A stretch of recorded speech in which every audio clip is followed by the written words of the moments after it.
সেই চিহ্নিত গোষ্ঠী আবারও চাঁদাবাজি শুরু করেছে, দখলদারি শুরু করেছে। ঘাট দখল, ঘর দখল, রাস্তা দখল, চাঁদাবাজি শুরু করেছে। আমরা চাঁদাবাজদেরকে আর দ্বিতীয়বার ক্ষমতায় দেখতে চাই না।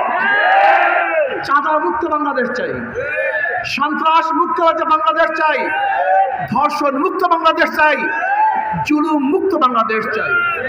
এই জুলুম মুক্ত বাংলাদেশের জন্য প্রয়োজন হলো যারা দোষী, চিহ্নিত খুনি, অপরাধী, কোন অবস্থাতেই তারা নির্বাচন করতে পারবে না।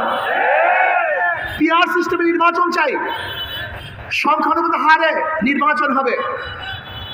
যদি পিআর সিস্টেমে নির্বাচন হয় তাহলে পেশির শক্তি ব্যবহার করতে পারবে না, টাকা দিয়ে ভোট কিনতে পারবে না, জুলুম থাকবে না, খুন থাকবে না, কেন্দ্র দখল চলবে না। মার্কায় ভোট দিবে, যেই মার্কায় যত পার্সেন্টেজ ভোট পাবে ওই পার্সেন্টেজ অনুযায়ী সেই দলের প্রতিনিধি সংসদে থাকবে। ধরে নেন যদি হাত পাখা মার্কা 30% ভোট পায়, তাহলে 100 জনের মধ্যে 100%-এর মধ্যে 30%-এ যতগুলি সিট, সেই পরিমাণের সিট তারা সংসদে যাবে। অর্থাৎ যদি মার্কায় আপনারা ভোট দেন তাহলে অবস্থাটা কি হবে? দল নির্ধারণ করবে কাকে সংসদে পাঠানো হবে, দল নির্বাচন করবে কোন ব্যক্তিকে সংসদে পাঠাতে হবে। তাহলে দল কোনো অবস্থাতেই চোর, গুন্ডা, বদমাশকে সংসদে পাঠাবে না।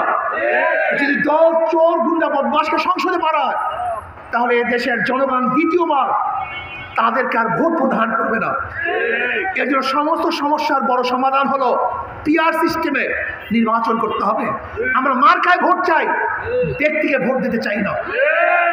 যে যত পার্সেন্টেজে ভোট পাবে ওই পার্সেন্টেজ অনুযায়ী তাদের প্রতিনিধি সংসদে থাকবে। তাহলে বাংলাদেশের সমস্ত জনগণের একটা সরকার হবে, সমস্ত জনগণের প্রতিনিধি থাকবে।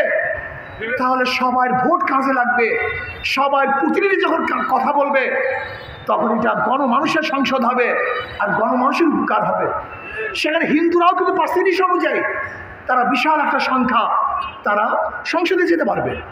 কাজে পিআর সিস্টেমের নির্বাচন আমরা বাংলাদেশে দেখতে চাই। সবাই রাজি আছেন ইনশাআল্লাহ?